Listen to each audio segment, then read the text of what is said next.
कौन कहता है कि मिथ्या दृष्टि है? किंतु सम्यक दर्शन ही एकमात्र मोक्ष मार्ग नहीं है। सम्यक दर्शन ज्ञान चारित्राणि, ये मोक्ष मार्ग ही बहुत जोर से आप कह रहे हो, लेकिन उतना ही जोर लगा करके ये भी कहना होगा जब मोक्ष मार्ग हो गया, तीनों मय है, तीनों को अलग अलग रख दोगे तो भी नहीं होगा। ये तीनों एक में होंगे तब मोक्ष मार्ग होगा। इसी रहस्य को समझाने के लिए अनेक प्रकार की व्याख्याएं हुई। राजाओं को कहना पड़ा कि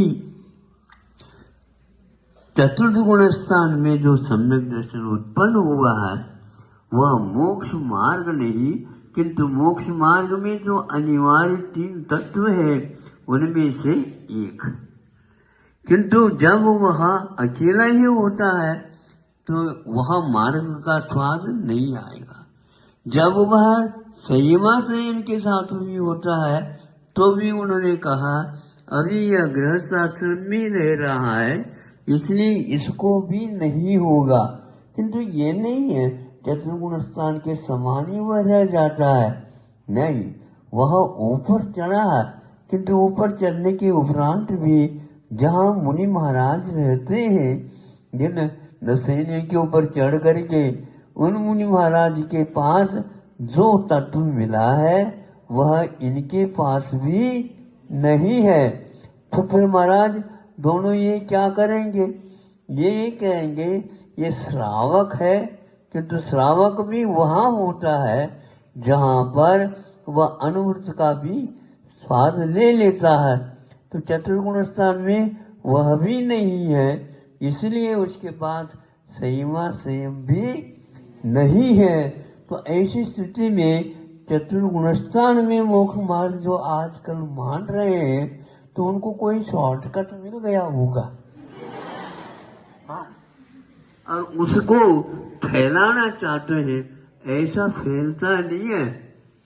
मोक्ष मार्ग चलता है तो इतना अवश्य है, सम्यक दर्शन का भी स्वरूप उसके बिना, चारित्र के बिना भी बताया गया है, लेकिन उसको अविरत सम्यक दृष्टि कहा है। उसका नामोल्य क्या किया है? अविरत। विरत मैंने पंचम गुण स्थानवर्ती अथवा ऊपर के मुनि महाराजों को कहा, और यह अविरत कहा। विरत मैंने किसी भी प्रकार से 5 पापों से वह दूर नहीं हुआ है, एक देश भी नहीं हुआ। इसी प्रकार किसी भी प्राणी जीव जंतुओं का वह रक्षक नहीं है। तो जीव का रक्षण ही नहीं कर सकता तो उसका क्या अधिकार है मोक्ष मार्ग का स्वाद ले। लेकिन आज यह एक चल पड़ा है।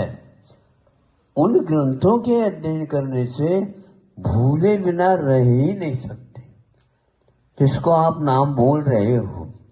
वहीं के पढ़ने के लिए भी स्वामी अमृतचंद्र सूरी ने कहा है कि यह मोक्ष मार्ग, सुन रहे हो?